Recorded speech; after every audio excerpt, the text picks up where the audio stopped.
Experiencer Chris Bledsoe has a brand new podcast episode coming out on his son's podcast called Bledsoe Said So. Should be released very shortly, in fact. And I've got a clip from that episode talking about someone that I love to cover very much on this channel. His name is Tim Taylor, and I've made a deep dive video that I'll put a link in the description for. Please go check it out. Now, stay with me because after this clip, I've actually got some comments that Chris Bledsoe made about the egg-shaped UFO video that got released on News Nation. Remember that, right? So stay tuned after this clip, and I'll share some of that because apparently there's an excerpt in his book talking about an egg-shaped object. All right, but first, this clip of Chris Bledsoe, again, appearing on his son's podcast, Bledsoe Said So. But here's the problem. They don't want us messing with it. They don't want the public entertaining the idea of calling on it and looking for it because they may not control it. So they're going to end up turning it negative or perverting it somehow so they can keep control over the population. That's the plan. I've heard it many times, but it's not going to work. No, it's not going to work. And they'll do all kinds of psychological tactics. Like one of them they're doing now is they're spinning them as plasmoid. They're an alien race of these plasmoid beings. Oh, but they're also drones. So it's like, which is it? Right. Like, so the common person who's not really initiated into this, they're like, what is it? What is it? Plasmoid. Oh my God, that's scary. Oh my God, it's drones. They're Chinese anti-gravity drones. No. Well, let's address this plasmoid word. And if you get a picture, I'll give you a picture of one that I painted and a sketch that I did 17 years ago. And everybody's wondering, how did you get into NASA? Why were you there? Why were you studying with? I have all the documentation. I have all the the proof in the world I was there. Photos, videos, meeting with scientists high level. What was their interest in me? Why did they need me?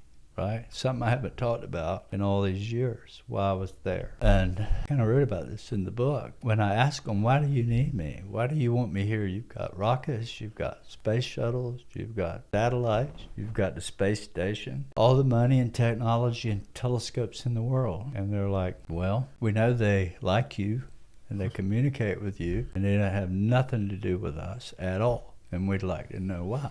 What it is they want, and why it is they're harassing their astronauts. Harassing them. So has any astronauts ever seen an orb or one of these? All of them. No, I've seen videos of Buzz Aldrin talking about they saw some stuff, but he never said specifically. Well, they've never released it. Right. So that's why I was there, consulting with them about what they're now calling a plasmoid, which is an angelic being, little glowing beings. They come out of the orb. So how do they see them? How do they appear to them? They would appear outside the space shuttle, look in the windows at them.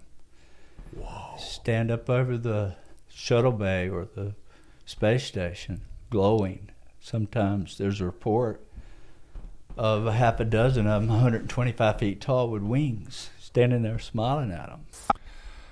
Okay, 125 foot tall with wings.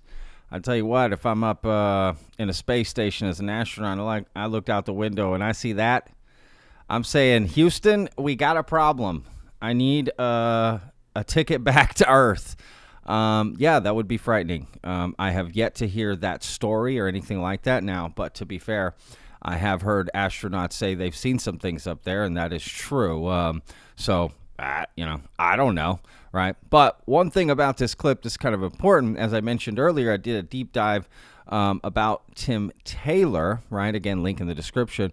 The reason I mentioned that name is because Chris's trip that he showed pictures of and all that going to NASA, that was with Tim Taylor. Right. And Tim Taylor took some of those pictures for him. He took them. Again, that's all included in my deep dive video, along with videos. I mean, honestly, it's well worth checking out. So, I don't know, right? And this psychological operation that these aren't, anti-gravitic drones or this or that. They're, basically everyone else is getting it wrong. But Chris Bledsoe and his family seem to have, it figured out on what this is. So I don't know. It's up to you to decide whatever you want, right? And a lot of that, of his experiences, of Chris's experience, he has put in a book called UFO of God. Allegedly it's supposed to be coming out as a movie. I don't know. but that would be interesting. And that's what Chris thinks, right? Like, apparently that's what he's been told, that our government and different factions within the government are very interested in Chris and how he has this potential connection, right? Again, Tim Taylor, right? But I don't know, right? So again, you decide. Check out that book if you like. It's called UFO of God. But let's get to this excerpt from his book, UFO God, talking about an egg-shaped craft. Remember the News Nation egg-shaped UFO crash retrieval video they got, right? Essentially, he put out a tweet that reads this: I reported a 45-foot egg-shaped craft in 2007. It's why I've been involved with the government and why I wrote the book UFO of God. The Lady and the Egg is what my book is about. And this is an excerpt from the book. At the third gunshot, the egg shape began to rotate, pivoting what appeared to be its nose directly at our truck. It seemed to be aiming. Soundlessly, it approached us, gathering speed.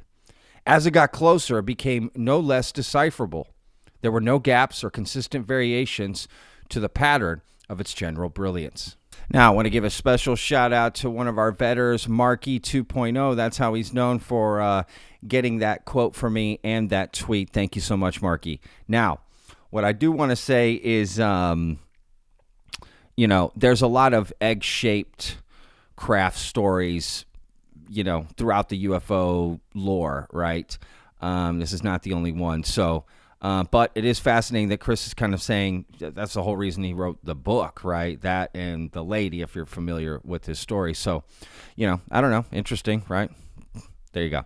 So get the book if you want, UFO of God. And again, look forward to that interview with Chris Bledsoe that's coming out, again, on the podcast Bledsoe Said So. And one thing that's kind of interesting that I heard allegedly is that Chris Bledsoe has recorded a couple of interviews months ago on the Sean Ryan Show and with Fred Durst. That's right, of Limp Bizkit. I didn't even know he had a podcast, but either way, he's recorded podcasts with them months ago, and they've never been released. I don't know if they're coming out soon or what. Typically, you don't hold on to podcasts that long. That's a long time, right? Because you might say some relevant things, maybe a couple weeks, 3 weeks, month tops, but not podcasts going months. So I don't know if those are ever going to come out. Again, that's allegedly. So we'll see. I don't know. But he is going to come out on his son's show, and you'll be able to see the full episode of that. And looking forward to it. So anyway, thank you guys so much for watching. We'll see you in the next video. Remember, every day's a gift, y'all.